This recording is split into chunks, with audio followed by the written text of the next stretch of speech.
갈라디아서 2장 1절 2절에 보니까 14년 후에 바울이 다시금 지난번에 나눴던 보면 3년 후에 바울이 회심하고 나서 3년 후에 예루살렘을 방문하고 다시 14년 후에 바울이 바나바와 디도를 데리고 예루살렘으로 올라가요. 근데 이 올라갔던 것은 단지 바울의 스스로의 뜻에 의한 것이 아니라 예수 그리스도께서 계시하셔서 올라가라고 말씀하셨다고 바울은 말하고 있어요.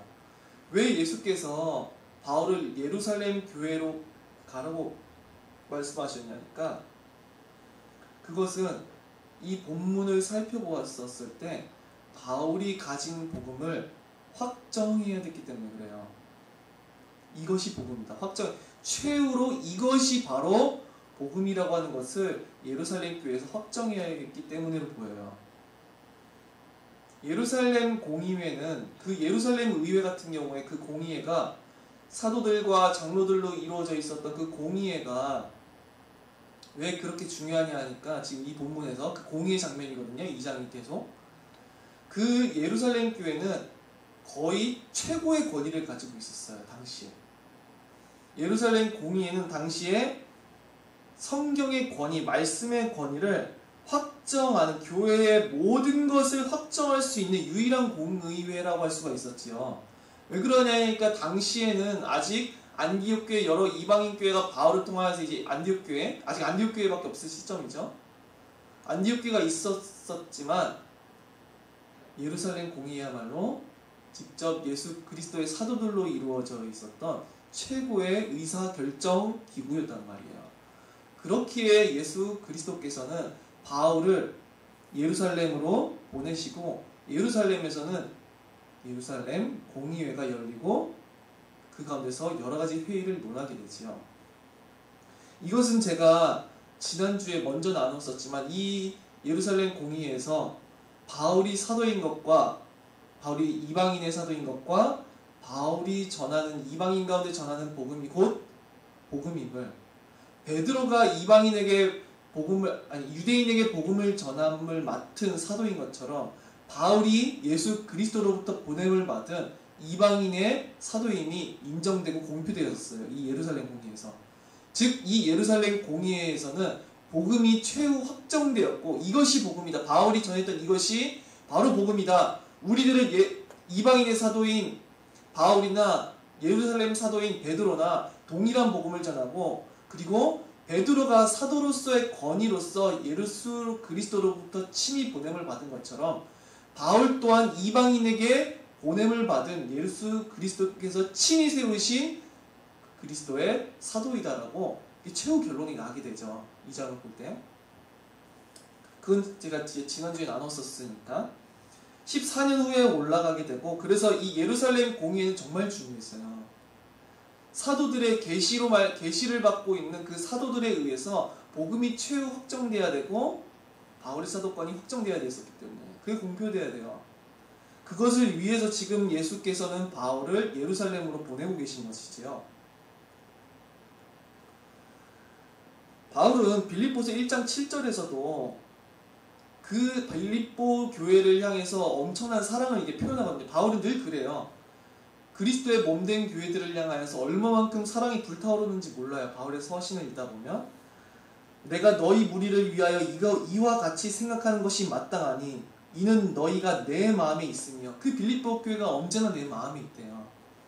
나의 메인과, 그들도 나의 메인, 즉 바울은 지금 옥중서신을 쓰고 있는 거거든요. 지금 이 빌립보서가 나의 메인과, 그리고 무엇에 함께 있냐니까 빌립보 교회가 복음을 변명한다. 복음을 변호한다는 거예요. 지킨다고, 디펜스한다고, 막아선다는 거예요.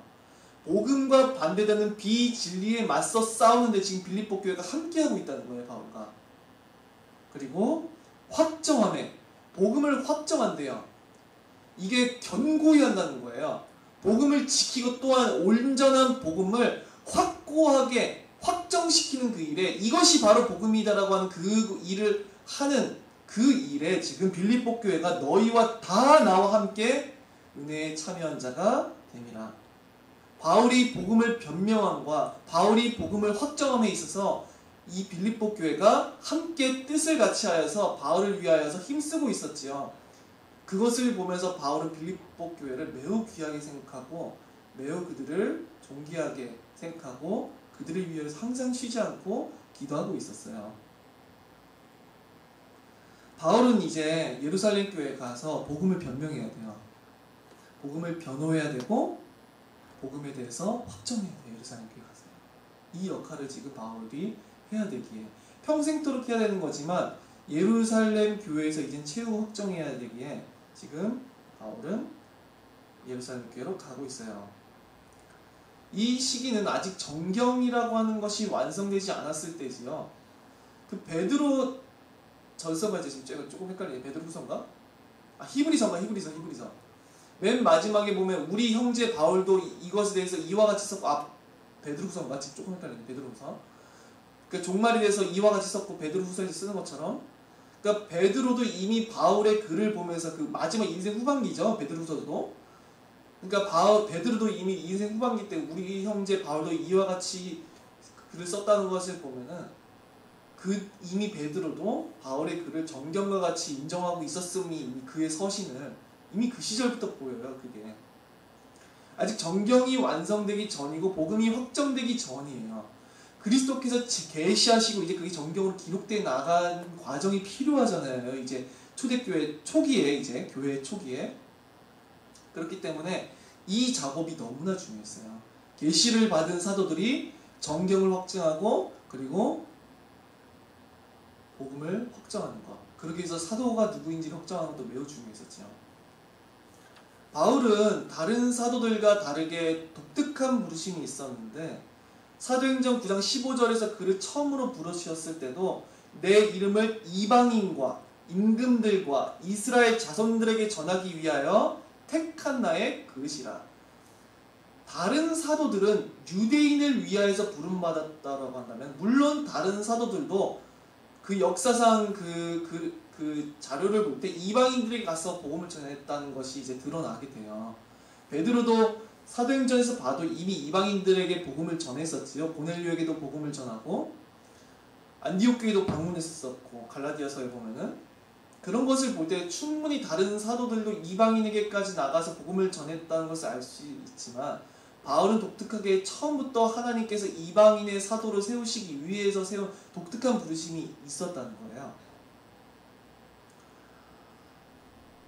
그래서 바울은 이방인들, 즉 그리스도의 교회는 이방인, 유대인을 넘어서 이방인에게까지도 뻗쳐나가는 것임을 이제 보여주는 자였었고 그리스도의 복음이 유대에 한정되어 있는 유대교에 한정되어 있는 어떠한 새로운 그러한 메시지가 아니라 온 땅의 구세주이심을 그 그리스도께서 이루신 그 모든 것이 온 인류를 구원할 복음임을 선포해야 할 그런 사명이 있었어요.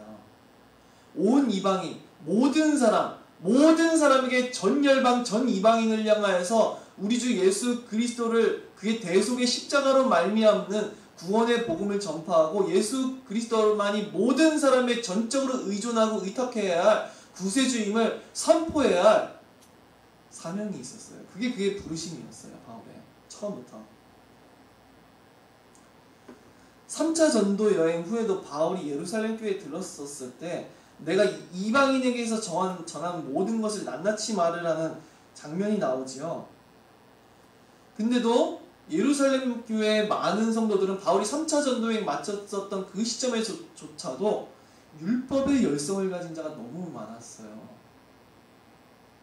그러나 바울은 시내산에서 묶여있는 구약의 시내산에서 묶여있는 여전히 구약 율법에 묶여있는 유대교가 아니라 온 열방을 향하여서 모든 사람을 구원할 복음을 확정해야 됐었고 그 복음을 지켜야 됐었고 그 복음이 앞으로 모든 세대 가운데 있을 그 교회 가운데 이것이 복음이라고 하는 것을 온 열방을 믿음으로 말미암아 오직 예수 그리스도 그의 죽으심과 부활하심으로 말미암는 오직 한 가지의 유일한 구원의 복음을 모든 앞으로 있을 모든 교회를 위해서 확정해야 됐어요. 너무너무 중요한 일이었었죠.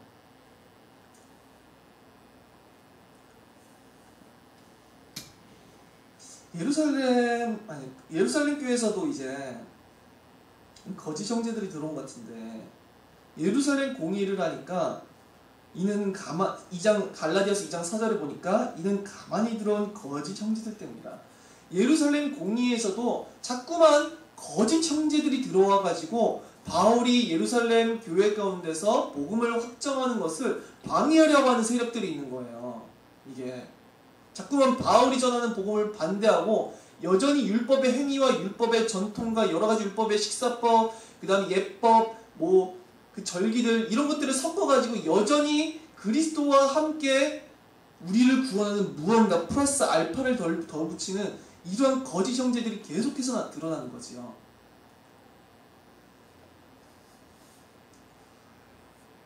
자, 율법은 분명 악한 것이 아니에요. 그죠?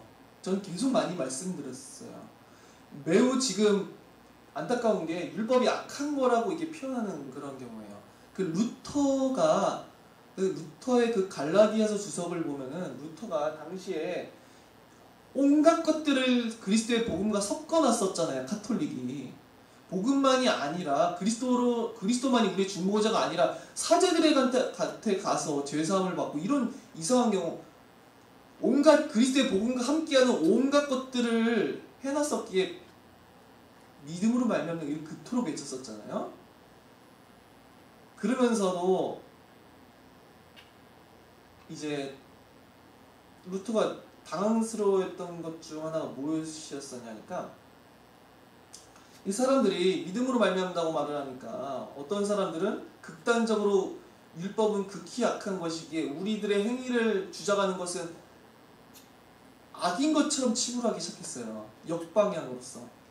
율법 폐기론자들이 나타난 거죠. 이미. 그러니까 율법을 선한 거예요. 구원받은 자는 마땅히 의를 행해야 되고 거룩을 행해야 되고 경건을 따라서 사는 것이지요. 구원받았으니까 더 죄질을 저지르자 이렇게 말을 하는 게 아니잖아요. 그러나 우리들이 어떠한 행위를 할지라도 우리로 말미암은 선행이든지 아까 말씀드린 전도조차 그래요. 전도도 하여간 우리들로 말미암은 어떤 것 그것은 우리 의가 될 수 없어요. 아시겠죠? 우리들로 말미암은 우리들의 행위, 우리들의 모습, 우리들의 조건, 우리들의 가진 것, 하여간 우리들에게 있는 것, 우리로 말미암아 난 것, 나로 말미암은 모든 것을 자랑하고 있는 것 있잖아요. 내가 하나님 앞에. 사람들이 내가 열심히 뭔가 충성, 봉사, 헌신했었으면은 그것이 하나님 앞에 뭔가 의가 될 것처럼 말을 해요. 어떤 사람이 신앙이 좋다, 신앙이 나쁘다라고 이렇게 말을 할 때 이것은 사실은 전혀 성경적이지 않아요. 누구는 믿음이 좋고 누구는 믿음이 좋지 않고 물론 믿음에 견고함이 있고 아이 같은 게 있어요. 제가 말씀드리고 싶은 것은 믿음은 그 믿음 자체로 우리를 구원하시는 것이지 믿음은 주 예수 그리스도께서 이루신 모든 사역이 있기에 우리를 의롭다고 구원하는 것이지 내가 믿음이 좋아서 구원받고 믿음이 나빠서 구원 못 받는 건 그런 건 없어요. 동일한 그리스도 예수를 믿는 것이고 동일한 그리스도의 전적인 의대로 말미암아서 우리가 의롭다고 하는 거예요. 우리로 말미암는 것은 존재하지 않아요. 만일 나에게서 난 것을 가지고 여전히 교만해지고 내가 남들보다 잘났고 내가 남들보다 의롭고 남들보다 복을 받고 남들보다 뭔가 하나님 앞에 더 탁월하고 저 다른 형제들은 더 못난 형제고 내가 더 잘난 사람이고 내가 하나님 앞에 더 의롭다 이렇게 생각한다면 그것은 결단코 그리스도가 아니라 율법주의자예요. 그거야말로. 그게 율법주의자예요. 나의 행위를 거기다 섞어가지고 의롭다함을 얻으려고 하는 것들. 근데 그런 사람들이 이제 드러나는 거예요. 율법은 자체가 선한 게 아니에요. 우리가 전도하는 게 악해요? 아니에요. 하나님 몹시 기뻐하는 일이에요. 우리가 내 형제를 사랑하는 게 악한 일이에요? 아니죠. 하나님이 매우 기뻐하시고 그리스도 예수께서 칭찬하시고 기뻐하시는 일이죠. 우리가 경건을 행하는 게 나쁜 일이에요? 기도에 힘쓰는 게 나쁜 일이에요? 아니요. 그리스도 예수께서 정말로 기뻐하시는 일이고 사랑스러운 일이고 그리스도께서 너무나도 존귀하게 여기신 일이에요. 다만 우리의 구원이 있어서 우리로 말미암은 어떠한 것을 그게 아무리 선한 동기로 이루어진 것을 할지라도 그것을 그리스도 예수와 함께 우리를 구원한 것으로서 치부한다고 한다면은 그것은 그리스도 예수의 전적인 다 이루신 그의 놀라우신 희생을 폐기처분하기 때문이에요. 폐기처분하게 되죠. 그래서 그리스도의 십자가를 헛되이 만들어버리기 때문이에요. 그래서 우리는 죽는 날까지 그리스도 예수밖에는 나의 의의가 없다고 고백해야 돼요.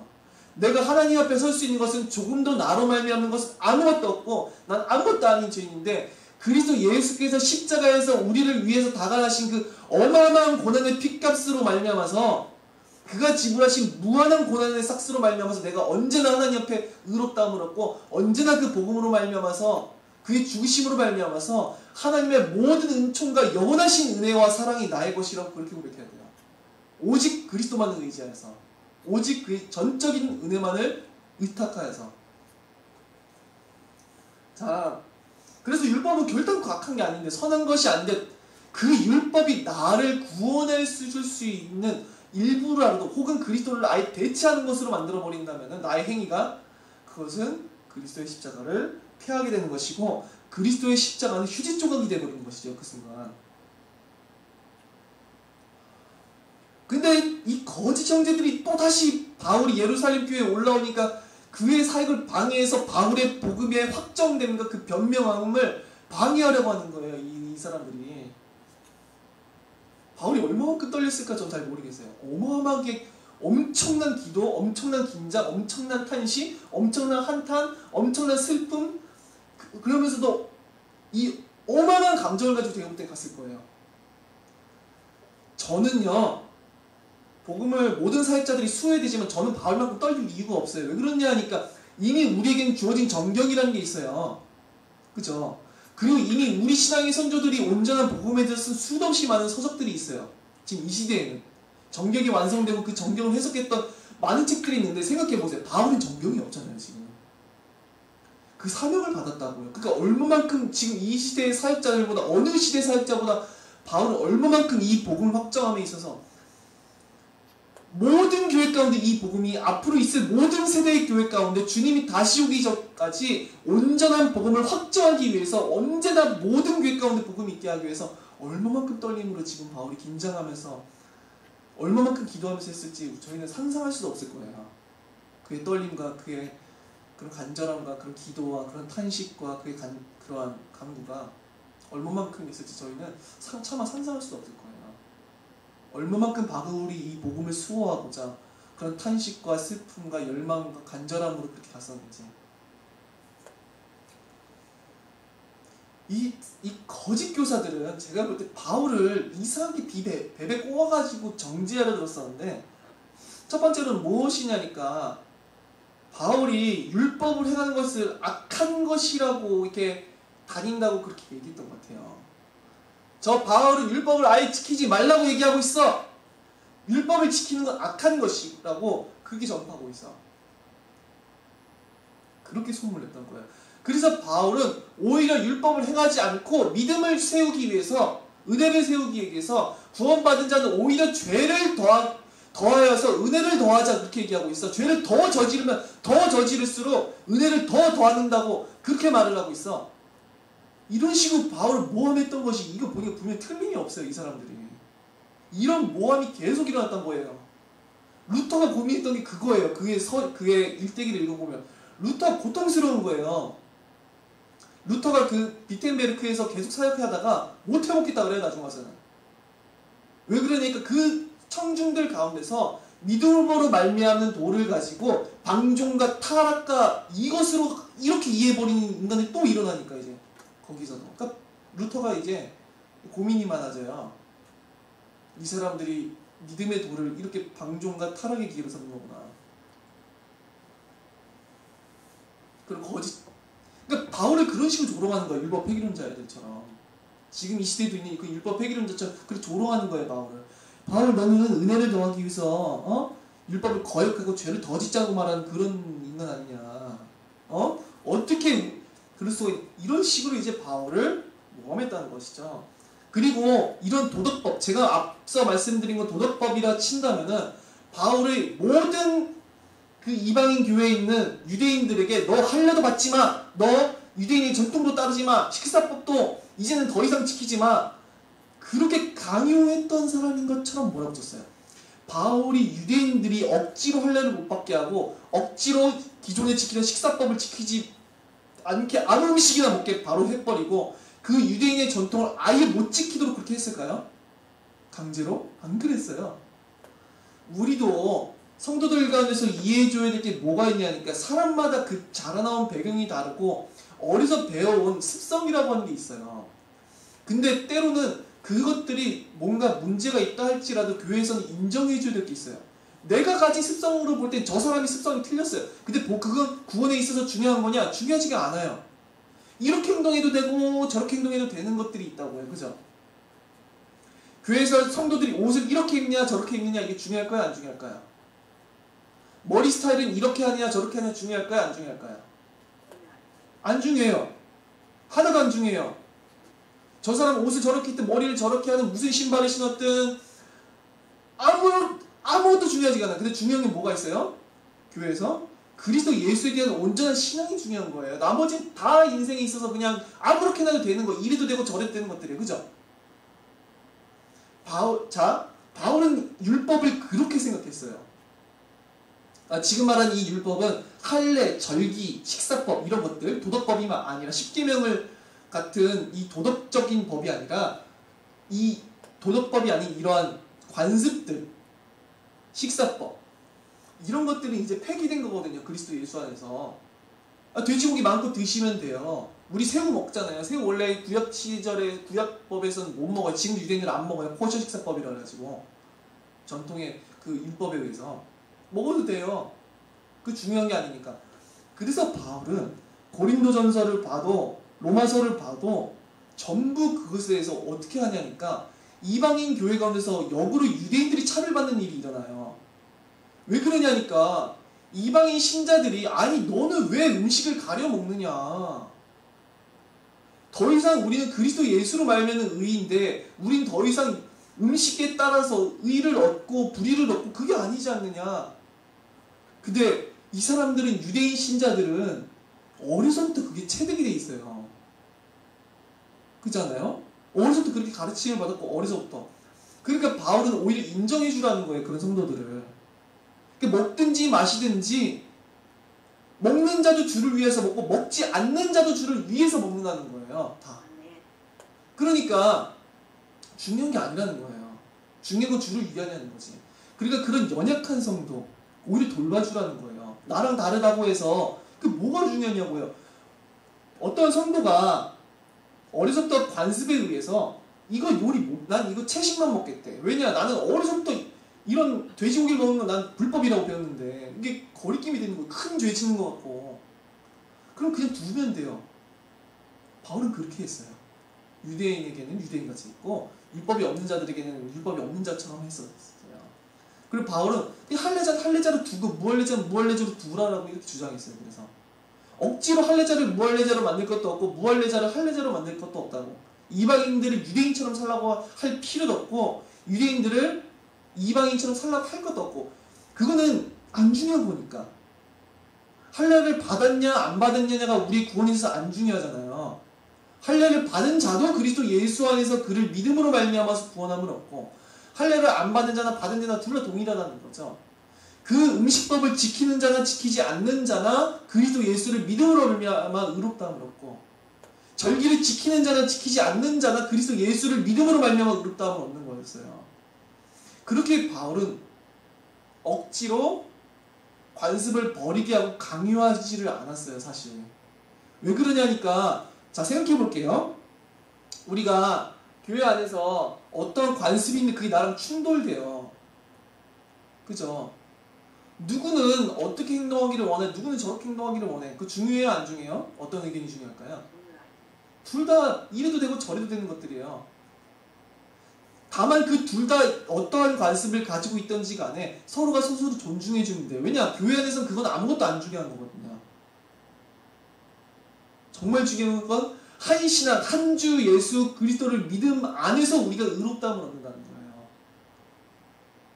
그죠? 그래서 바울은 제발 좀 너희들이 서로를 낮추고 제발 서로를 존중하라고 서로를 높이고 서로의 것을 이해해주고 서로를 사랑하라고 맨날 평지에서 얘기해요. 서로도 그렇게 싸우고 있습니다. 교회 내에서.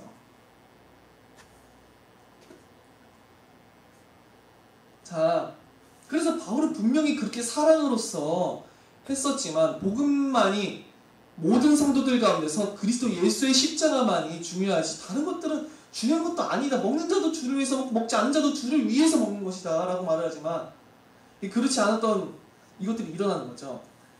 그런데 이 거짓 교사들이 예루살렘 공의회에서 바울을 모함하는 거죠. 또다시 바울은 강제로 할례를 받지 못하게 했고, 강제로 음식법을 지키지 못하게 했고, 강제로 유대인의 전통을 따르지 못하게 했다라고 말을 하는 거예요. 예루살렘 교회에서. 그럼 예루살렘 교회에서는 거리낌이 될까요, 안 될까요? 그 말이 될 수밖에. 왜냐하니까 전부 다 유대인들이잖아요. 근데 그 유대인들 사이에서 그런 식으로 말해버리면 바울을 전파하는 복음이 이상하게 전달되는 거죠. 바울은 그런 적이 없는데. 다만 바울이 단호하게 반대했던 건 무엇이지요? 너희들이 할례를 받았느냐? 그 할례를 받은 대로 해라. 하지만 그것을 너가 의롭다함을 얻는 구원함을 받는 것으로는 생각하지 말아라. 그건 잘못된 것이다 라고 말을 한 거예요. 너가 전통을 따르고 식사법을 따르고 절기를 지키냐? 지켜라. 너가 전통에 의해서 그게 옳다고 느껴진다면은, 다만 너가 지키는 절기와 전통과 그 모든 것들이 너를 의롭다 할 수 없고 너를 구원할 수 없고, 너는 다만 그리스도 예수의 십자가를 전적으로 의지하고 믿음으로 말미암아서 너는 구원함과 의롭다함을 얻는 것이다. 그것을 인정한다면 너희들은 그것을 지켜도 좋다, 이렇게 말했던 거예요, 바울은. 근데 이 사람들은 그걸 곡해시켜가지고 바울이 아무것도 지키지 말라고 했다고, 율법 행함은 악한 것이라고 말했다고. 바울의 서신서 보면 전혀 그렇지 않은데, 그런 식으로 바울을 모함하고, 바울은 율법 폐교론자다. 오히려 악을 행해가지고 악을 행해서 은혜를 더하고자 하는 자다. 그런 식으로 말을 하게 된 거예요. 도덕적 타락을 부추기는 자라고, 바울을. 그러니까 이게 어떻게 들리겠어요? 이런 모함을 들을 때 예루살렘 공의에서 바울이 그런 자라고 막 물어 늘어지려고 그러니까 이 거짓 형제들이. 이게 곤란한 거죠, 바울이. 그래서 갈라디아서 2장 2절에 보니까 계시를 따라 올라가 내가 이방 가운데서 전파하는 복음을 그들에게 제시하되 유력한 자들에게 사사로이 한 것은 내가 다름질한 것이 헛되지 않게 하려니라. 여기서 유력한 자들은 갈라디아서 그 밑에 구절들을 볼 때 베드로, 야고보, 요한, 이런 가장 중요한 사도들, 혹은 플러스 알파 중요한 어떤 사도나 장로들이 있었을지 모르겠어요.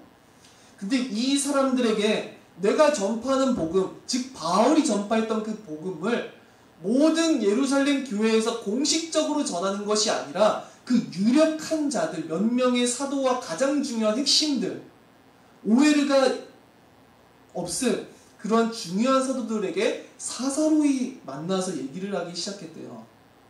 개인적으로 만났다는 거죠. 사사로이는 개인적으로 왜 그들만 따로 만났느냐, 왜 많은 예루살렘 교회 모든 형제들 앞에서 회의를 진행하지 않고 왜 소수의 인원들만 불러 모아서, 최중요한 소수들, 유력한 자들만 불러 모아서 회의를 진행했냐니까, 왜 자기가 전파하는 복음을 유력한 자들 앞에서 사사로이 그렇게 제시하냐니까, 내가 다름질한 것이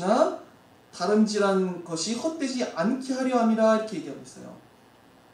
이 거짓 형제들이 끼어들었다가는 바울이 전파하는 복음이 곡해가 되고 오해가 생겨서 큰일 날 수가 있기 때문에, 바울이 다름질했던 것, 바울이 전파했던 그 모든 복음이 헛수고가 될까봐, 바울이 확정하려고 하는 그 복음이 헛수고가 될까봐 사사로이 만나서 이 복음을 제시하기를 원했던 거예요. 거짓 형제들이 끼어들 틈을 주지 않기 위해서.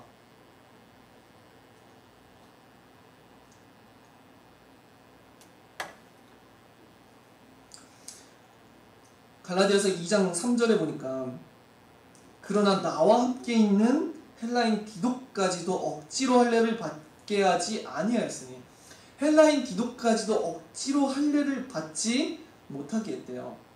4절에 보니까 이는 가만히 들어온 거짓 형제들 때문이라. 그들이 가만히 들어온 것은 그리스도 예수 안에서 우리가 가진 자유를 엿보고 우리를 종으로 삼고자 함이로되, 헬라인 디도까지 억지로 할례를 받지 못하게 했대요. 바울이 지금 예루살렘 교회에 이 시점에 올라갔을 때는 사도행전 11장 마지막 절일 가능성이 제일 높아요. 가장 그 시점일 가능성이 제일 높은데, 그 시점에서 지금 동행했던 사람이 보니까 바나바와 디도였어요. 바나바는 바울을 안디옥 교회로 데려왔던 사람이고, 이방인 교회에 있었던 안디옥에서 지금 사역을 하고 있었던 자였었지요. 그렇기 때문에 바나바는 누구보다도 바울이 전파하는 복음에 대해서 같이 공감하는 인물이었어요. 분명 바나바도 모든 이방인도 오직 믿음으로만, 그리스도 예수를 믿음으로만 주어지는 성령의 은사들에 대해서 분명히 보았다는 자인 게 확실해요.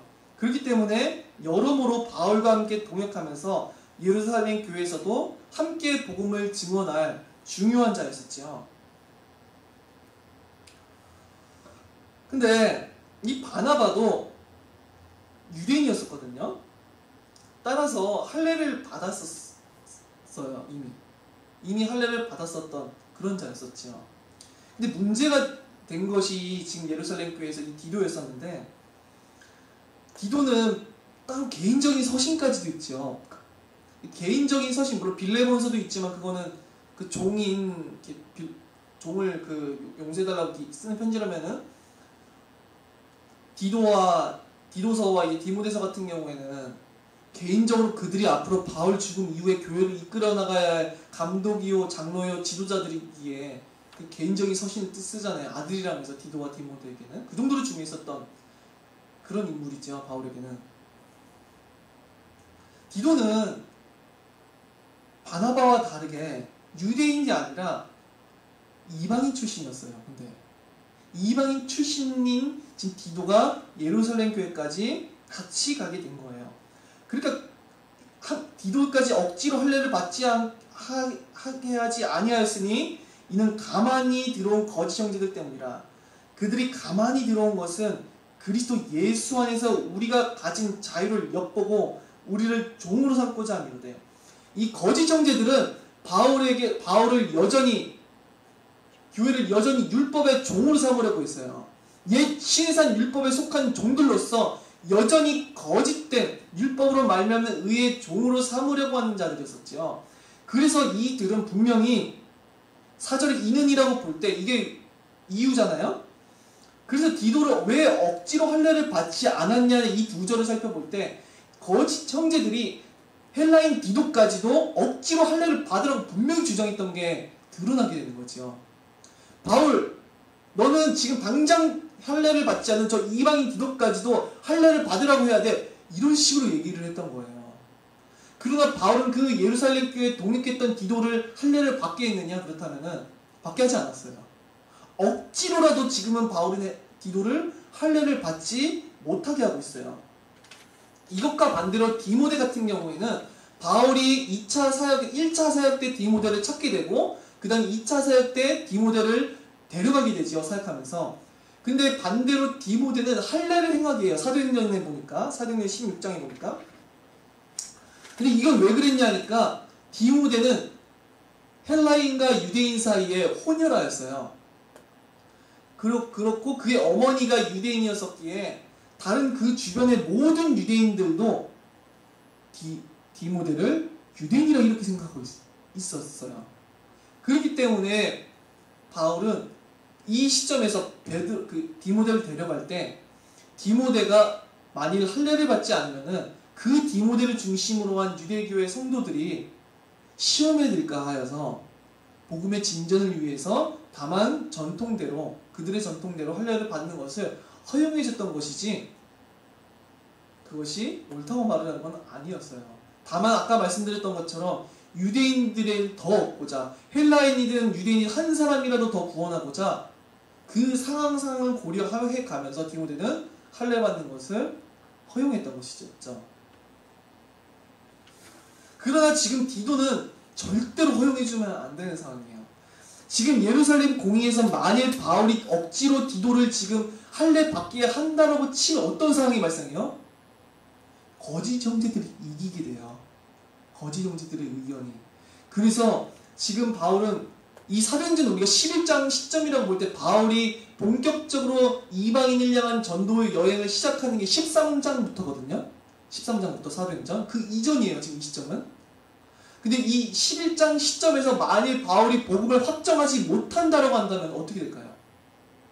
예루살렘 교회에서, 예루살렘 공의회에서 바울이 믿음으로만, 그리스도 예수를 믿음으로 말미암아서 그리스도 예수만이 온 세상의 구세주임을 신의 율법이 아니라 그리스도 예수만이 온 세상의 구세주이심을, 그가 십자가 상에서 다 이루신 하나님의 아들이심을 그렇게 인정하지 않고 그것이 확정되지 않는다라고 친다면은 앞으로 전파할 모든 이방인 교회 가운데 바울이 도대체 어떻게 해야 되겠냐고요. 그들 가운데 항상 복음이 있어야 되는데. 그러니까 지금 큰일 날 상황인 거예요. 그러니까 바울은 지금 굴복할 수가 없어요. 이 거짓 정죄들에게. 내가 지금 복음을 확정해야 되는데, 내가 지금 복음을 지켜야 되는데, 이 복음을 변명해야 되는데 거짓 정죄들은 절대 굴복할 수 없는 거예요. 그러니까 그들이 디도를 억지로 할례받게 하였지만 바울은 끝까지 절대로 디도를 할례받지 못하게 해버린 거예요. 왜냐? 그랬다가는 바울이 할례를 그리스도의 필요한 것으로, 그리스도와 믿음과 함께 필요한 것으로 될까봐. 헬라인 디도, 사역자잖아요. 디도는 평신도도 아니고. 그 바울의 동역자인 앞으로 사역할 이방인 사역자, 앞으로 바울 이후에 중요한 교회의 지도자가 되어야 할 그 디도가 만일 지금 할례를 받는다 친다면 이 시점에서 어떻게 돼요? 사역자인 디도가, 유대인도 아니고 헬라인인 디도가 할례를 받았다? 아, 할례를 받아야 되는구나. 이방인들도 유대의 전통을 따라야 되는 거구나. 모든 교회들이 그리스도를 믿음으로만 부족하고 할례도 행하고 율법의 전통을 따라야 우리는 구원함을 얻는 거구나. 그렇게 되는 상황이라고요 지금. 그래서 억지로 바울은 어떻게 해서든지 지금 거짓 형제들과 맞서 싸워가지고 지금 디도를 할례를 받지 못하게 했어요. 그래서 2장 5절에 보니까 그들에게 우리가 한시도 복종하지 아니하였으니라고 말을 해요. 단 한순간도 바울을 복종하지 않았어요. 그 거짓 형제들에게 단 한순간도. 이게 되게 와닿지 않아요? 한순간도, 한시도라고 이게 표현을 쓸 때 어떤 바울의 심정이 드러나지 않나요? 복음을 변호하기 위해서, 복음을 수호하고 확정하기 위해서 단 한순간도 타협하지 아니고 끝까지 그 거짓 형제들과의 엄청난 다툼 가운데서도 바울은 그 갈등 가운데서 한순간도 그 갈등과 그 어떤 비난에서도 맞서 싸워가지고 이 복음을 얼마만큼 확정을 하고 있었는지, 얼마만큼 변화하고 있었는지 그런 바울의 심정이 드러난다는 거예요. 온 세상의 유일한 구세주이신, 온 세상의 유일한 구원의 통로이신 하나님이 모든 사람에게 주신 유일한 십자가의 영광스러운 그 복음을 수호하기 위해서 타협할 수 없는 그 복음을, 그 무엇으로도 대체할 수 없는 복음을 바울은 지금 확정하기 위해서 얼마만큼 애를 쓰고 있는지, 그리스도의 십자가를 헛되이 만들어버린 또 아무렇지도 않게 생각하는 그 거짓 형제들이 맞서 싸워서 바울이 지금 얼마만큼 지금 탄식과 간절함과 얼마만큼의 열망을 가지고 지금 이러고 있는지 저희는 지금 본문에서 볼 수가 있어요. 한시도 복종하지 아니하였대요.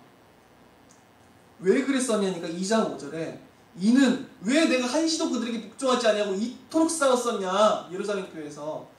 이는 복음의 진리가 항상 너희 가운데 있게 하려 함이라. 이는 비단 지금 단지 갈라디아 교회뿐만이 아니라 그리스도의 복음을 받을 앞으로 장차 있을 모든 교회,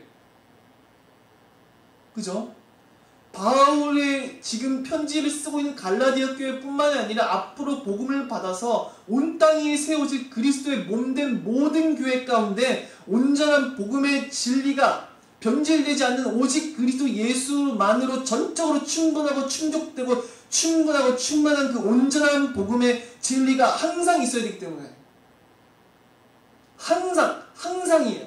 항상 있어야 되기 때문에, 항상 모든 교회 시대 가운데서 무엇이 있어야 되냐? 변질돼가지고 교회가 무너지는 것이 아니라 항상 온전한 복음이 그리스도 예수를 믿음으로 말미암는 그 온전한 복음이 항상 모든 교회 모든 시대 가운데 항상 있어야 되기 때문에 바울은 지금 한시도 타협하지 않았다는 거예요. 한시도 복종하지 않았어요. 그 거짓 형제들에게 단 한치의 여지도 없이, 단 한순간에 어떠한 사람을 위해서 사람들이 나를 비난할까 두려워하고 사람들이 나를 핍박하든 비난하든 죽이려 하든 한시도 복종하지 아니하고 이는 복음의 진리가 항상 너희 가운데 있게 하려 합니다. 사람들의 비난과 핍박과 오해와 곡해와 왜곡과 그러한 모함과 어떤 것이 있든지 간에 항상 교회 가운데 복음의 진리가 있게 하기 위해서 바울은 그 모든 것들에 대해서 복종하지 않았고 모든 것에 대해서 타협하지 않고 싸웠다는 거예요. 자, 바울은 사실은 이걸 읽어볼 때 정말 피를 토하는 심정이에요.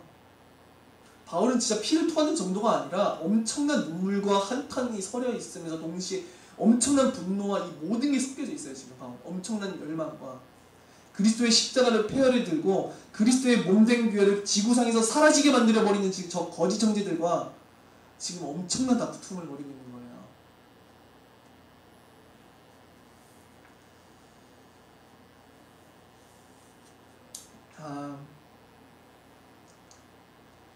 바울은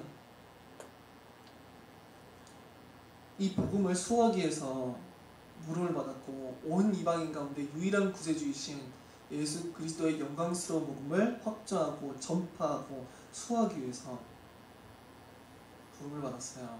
그 복음이 어떤 복음이냐?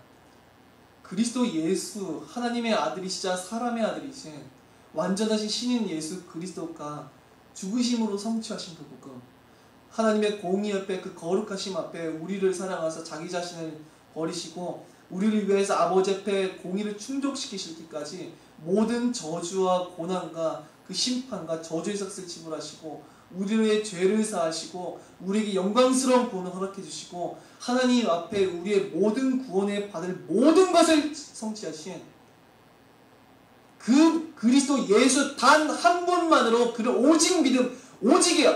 그것과 함께 일할 수 있는 건 없어요. 내 자기 자신이 내 신앙에 대해서 무언가로 자랑한다는 건 틀린 율법주의자예요. 이미 율법주의자예요. 내가 만일 내 스스로 말미암는 것을 의지하고 자랑하고 다른 성도들보다 내가 뭔가 잘난 그런 존재라고 생각하고 있다면 그 사람은 이미 율법주의자예요. 거짓 형제예요. 여기서 말하는 이미 거짓 형제예요. 전적으로 그리스도 예수만으로 그의 십자가만으로 하나님의 아들이시자 사람의 아들이신 그가 십자가에 달려서 아버지 앞에 성취하신 그의 죽으심과 피값 그의 보혈, 죽으심, 고난당하심, 저주당하심으로 말미암아서 충분하고 충족하고 모든 것이 충만한 구원에 있어서 단 한 가지 우리를 의롭다 할 수 있는 유일한 절대적인 그 기준 그것에서 조금이라도 먼지만큼이라도 다른 것을 포함시키는 것 나로 말미암는 그 모든 것들은 그리스도의 십자가를 폐기시키는 것이고 교회 가운데서 복음을 사라지게 만드는 것이고 구원의 복음을 변질시키는 거예요. 바울이 이토록 싸우지 않았다고 한다면 교회 가운데서 복음은 없었을 거예요. 물론 이것도 다 하나님의 섭리 가운데서 정경을 확정하시고 이 모든 것이 하나님의 섭리 가운데서 하셨고 진행시켰기에 당연히 되어질 일들이라고 할 수 있지만 우리가 인간의 시선에서만 바라볼 때 바울이 이렇게 하지 않았다라면은 물론 힘을 주시고 이렇게 하신 이도 성령이시고 하나님의 섭리이지만 바울이 입장에서 볼 때 바울이 이렇게 싸우지 않았다고 한다면은 그리스도의 몸된 교회는 더 이상 없어요. 그런 건 존재하지 않아요. 그리스도의 십자가는 헛되이 여겨졌을 거예요. 그리스도의 십자가는 폐기 처분됐을 것이고 그리스도의 몸된 교회는 사라졌을 거예요. 지구상에서. 그 순간 어떻게 됐을까요? 물론 하나님이 복음을 확정하셔 나왔겠죠. 바울이 그렇게 인도하시는 것도 하나님이니까. 그러나 그냥 인간적인 입장에서만 생각해보자 할 때 이 세상에서 복음이 사라진다? 이 세상은 존속될 이유가 없어요. 하나님 시선 앞에서. 존속될 이유가 없다니까요. 그냥 바로 종말이었을 거예요. 그 시점에서. 이미. 구원의 복음이 없는데 하나님의 목적은 구속사인데 이 우주가 존재하는데 이제 무슨 소용이 있어요. 그냥 당장 종말 쳐야지. 땡땡 동치 그냥 해야지.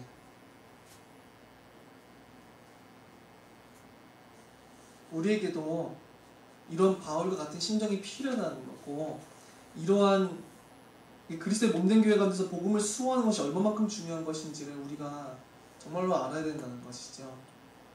바울은 지금 엄청난 한탄과 엄청난 슬픔과 탄식과 이것을 저지했는데 그리스도의 복음만으로서 그의 죽으심으로 인하여서 충족되고 충만한 복음이라고 하는 것을 우리는 날마다 새겨야 돼요.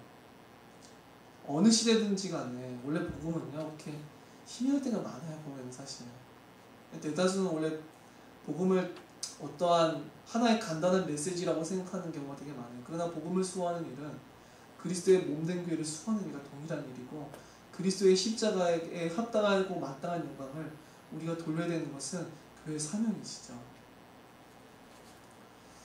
그래서 모든 교회가 이 바울의 심정처럼 복음을 수하고 변화하는 일에 하나가 되어야 되고, 예수 그리스도가 우리를 위해서 베푸신 그 십자가가 얼마만큼 극히 존귀하고 놀라운 것인지, 하나님의 아들의 겸손과 순종과 핏값이 얼마만큼 위대하고 극히 존귀하고 놀라운 것인지를 계속해서 기념하고 묵상해야 되는 그 일은 작은 일이 아니에요. 주님 오시기까지 교회 사명이지. 우리는 이런 바울과 같은 심령을 가지고 하나님의 복음을 위하여서 우리는 날마다 기도해 나가야 될 거예요. 기도하고 말씀을 마치겠습니다. 살아계신 하나님 아버지께 감사드립니다. 우리 주 예수 그리스도 안에서 주어진 놀라운 은혜의 복음에 그 가치를 우리가 알 수 있도록 크신 은혜를 우리에게 허락하여 주시옵소서. 그리스도 안에 있는 놀라움과 그 아름다움과 존귀함을 우리가 알 수 있도록 은혜를 허락하여 주시옵소서.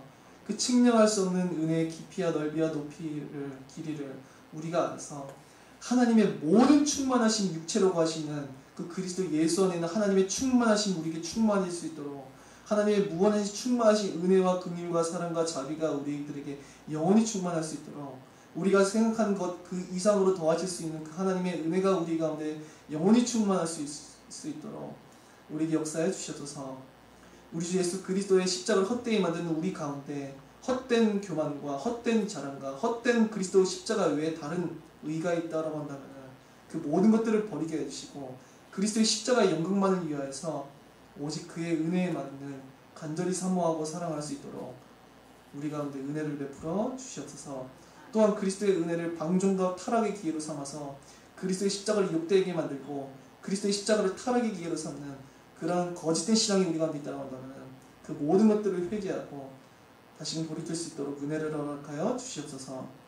그래서 그리스도의 십자가가 얼마만큼 극히 존귀하고 아름다운 것인지를 우리들의 모든 삶을 통하여서 세상 가운데 그리스도의 몸된 교회 가운데 증명될 수 있도록 은혜를 허락하여 주시옵소서. 살아계신 우리 주 예수 그리스도 이름으로 기도드립니다. 아멘.